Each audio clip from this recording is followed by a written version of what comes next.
Federasi Sepak Bola Asia Tenggara AFF akhirnya merespons surat PSSI terkait laga Vietnam dan Thailand pada fase grup A Piala AFF U19 2022, tanggal 10 Juli lalu.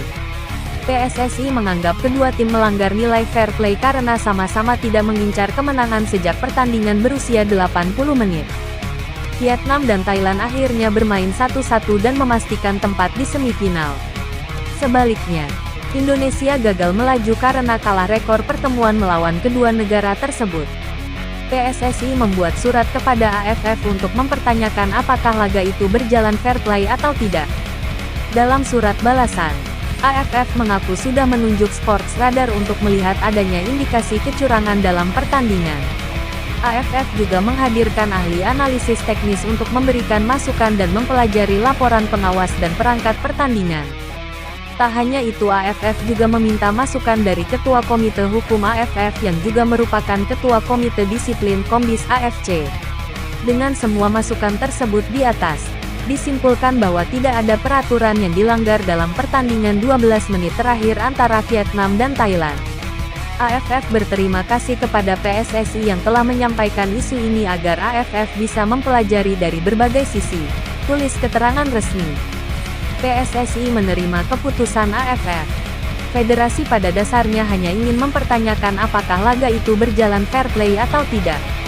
Kami berterima kasih kepada AFF karena sudah merespons surat resmi dari PSSI. Ini semua sudah jelas dan tidak ada masalah lagi, ujar manajer tim nasional Endri Erawan. Ulah Vietnam dan Thailand membuat supporter tanah air meradang.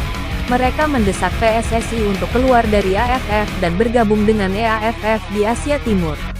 Kepindahan ini diklaim menguntungkan bagi skuad Garuda, mengingat kancah sepak bola Asia Timur dihuni oleh tim-tim raksasa sekelas Jepang, Korea Selatan, dan China. Ketiga negara tersebut memang merupakan timnas langganan asal Asia yang kerap unjuk gigi di Piala Dunia. Dengan menghadapi skuad-skuad ini, Indonesia diharapkan mampu meningkatkan kualitas dan tampil di level yang lebih tinggi. Tuntutan pendukung timnas Indonesia sempat disinggung oleh Ketua Umum PSSI Muhammad Iryawan usai melayangkan surat protes kepada AFF terkait laga Thailand vs Vietnam.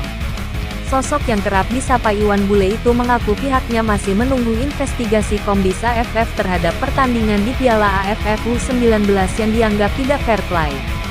Masih diinvestigasi apakah ada match fixing atau tidak.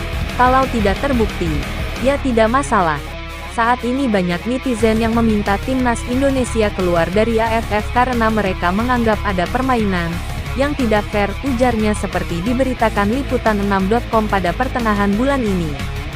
Steve Darby menyebut sikap PSSI usai timnas Indonesia kalah di Piala AFF U19 2022 lebih seperti sebuah rajukan. Ia menilai akan sulit bagi skuad Garuda untuk berpisah dengan AFF dan hijrah ke EAFF di Asia Timur. Federasi Sepak Bola Indonesia hanya bertingkah seperti anak kecil. AFF tidak akan membiarkan mereka pergi. Akan sulit pula bagi EAFF untuk menerima mereka, ujar ex-pelatih asal Inggris itu, seperti dikutip dari Soha.tn. Mengapa PSSI harus melakukan hal itu saat pertandingan Vietnam melawan Thailand di Piala AFF U19? Apa yang dilakukan Vietnam dan Thailand adalah sepak bola yang legal. Tidak ada aturan yang dilanggar, sambung Darby. Saya rasa wacana PSSI bergabung dengan EAFF akan segera lenyap, karena saya tidak berpikir EAFF ingin Indonesia bergabung. Selain itu, hal lain yang perlu dipikirkan adalah politisi di Asia Tenggara akan turun tangan jika masalah ini berjalan terlalu jauh, pungkasnya.